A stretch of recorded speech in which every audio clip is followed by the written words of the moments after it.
आदरणीय दर्शकवृन्द, आजदेखि हामीले हाम्रो कार्यक्रममा समाचार सेवालाई पनि समावेश गराएका छौं र अब प्रस्तुत छ समाचार। यो समाचार हामीले वास्तवमा 10 मिनेट गर्नुपर्ने थियो, तर विभिन्न कारणले गर्दा आज हामीले 5 मिनेट मात्र समाचार प्रस्तुत गर्न सकेका छौं। त्यसमा हामी क्षमा याचना गर्दछौं र भोलिदेखि हामी 10 मिनेटको समाचार प्रस्तुत गर्ने प्रयास गर्नेछौं। र यो समाचारमा आज हामीले समाचारपछि त्यो समाचारसँग सम्बन्धित नक्सा पनि दिनु पर्थ्यो, तर विभिन्न कारणवश आज हामीले त्यो पनि गर्न सकेनौं र त्यसका लागि पनि हामी क्षमा याचना गर्दछौं। तर आज हाम्रो यो सुरुवात भएको हुनाले यहाँहरूले हामीलाई क्षमा दिनुहोला भन्ने विश्वास छ। अब प्रस्तुत छ समाचार। नमस्कार, अब हामी छोटकरीमा आजका प्रमुख राष्ट्रिय तथा अन्तर्राष्ट्रिय समाचार प्रस्तुत गर्दैछौं। श्रीपास महाराजाधिराज वीरेन्द्र वीर विक्रम शाहदेव आज 40 वर्ष पूरा गरेपछि 41 वर्षमा प्रवेश गरेबक्स्यो। यस शुभ उपलक्ष्यमा आज अधिराज्यभरि हर्षोल्लासको वातावरणमा विभिन्न कार्यक्रमको आयोजना गरी मौसुब सरकारको दीर्घायु, सुस्वास्थ्य र सुख समृद्धिको हार्दिक कामना गरियो।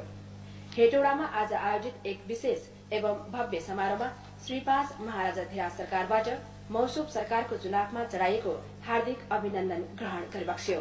राजधानीमा आज एक भव्य जुलुसले शहर परिक्रमा गरी टुडीखेल स्थित शाही नेपाली सैनिक मञ्चमा आम सभामा परिणत भयो। आम सभामा श्रीपास महाराजाधिराज सरकारको तस्बिरमा फूलका गुच्छाहरू चढाएर मौसुब सरकारको दीर्घायु र सुस्वास्थ्यको कामना गरियो।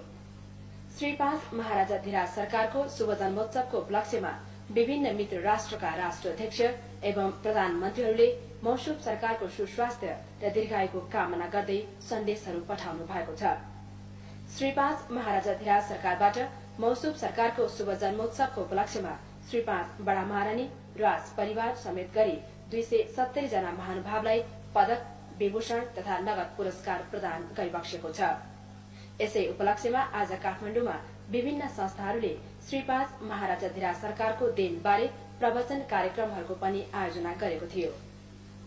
संयुक्त राज्य अमेरिकाले लस वेगस शहरमा जमिनमुनि हाइड्रोजन बम परीक्षण गरेको छ।